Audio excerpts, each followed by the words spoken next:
UEFA champions লিগে Atletico মাদ্রিদকে 2-1 গোলে হারিয়ে কোয়ার্টার ফাইনালের পথে এগিয়ে গেল রিয়াল মাদ্রিদ। শেষ 16-র প্রথম লেগে আরেক ম্যাচে পিএসভি আইন্ডহোভেনকে 7-1 গোলে বিধ্বস্ত করেছে আর্সেনাল। বিস্তারিত এসএম আশরাফের রিপোর্টে। ম্যাচের শুরুতেই গোল এক ব্রাজিলিয়ানের, যা চোখে লেগে থাকার মতো। মনে হচ্ছিল মাদ্রিদ ডার্বি সবচেয়ে সুন্দর গোল দেখে ফেলেছে। চ্যাম্পিয়ন্স লিগে এটি রদ্রিগোর 25তম গোল, ব্রাজিলিয়ানদের মধ্যে 5ম সর্বোচ্চ। কিন্তু 32 মিনিটে অ্যাটলেটিকোর হয়ে আরও দারুণ গোল হুলিয়ান আলভারেজের। এদুয়ার্দো কামাভিঙ্গাকে কাটিয়ে আর্জেন্টাইন ফরোয়ার্ড যে শট নেন, তার রিয়াল গোলকিপার থিবো কোর্তোয়া ঝাঁপিয়েও নাগাল পাননি। এবারে টুর্নামেন্টে এটি ছিল আলভারেজের 7ম এবং সব প্রতিযোগিতা মিলিয়ে 22তম গোল।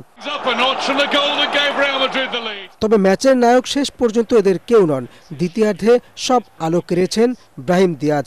মরক্কোন উইঙ্গারের এই গোলে ভর করেই মাদ্রিদ ডার্বিতে রিয়াল মাদ্রিদ জিতেছে 2-1 ব্যবধানে। তাতে আগের 5 বারের ধারাবাহিকতায় এবারও চ্যাম্পিয়ন্স লিগ নকআউটে অ্যাটলেটিকোর বিপক্ষে জয় নিয়ে মাঠ ছাড়ে রিয়াল মাদ্রিদ।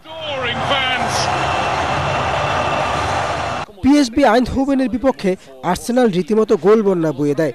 প্রথমার্ধের 31 মিনিটের মধ্যে 3-0 গোলে এগিয়ে যায় মিকেল আর্তেতার দল। গোল করেন টিম্বার, ননারি আর মেরিনো। দ্বিতীয়ার্ধে আরও ভয়ঙ্কর গানাররা। জোড়া গোল করেন মার্টিন ওডিগার্ড, নাম লেখান লিয়ান্দ্রো ট্রেসার্ড ও রিকার্ডো ক্যালাফিওরিও। তাতে চ্যাম্পিয়ন্স লিগের ইতিহাসে নকআউট পর্বে প্রতিপক্ষের মাঠে 7 গোলের ইতিহাস গড়ে Arsenal. SM Ashraf, ATN Bangla.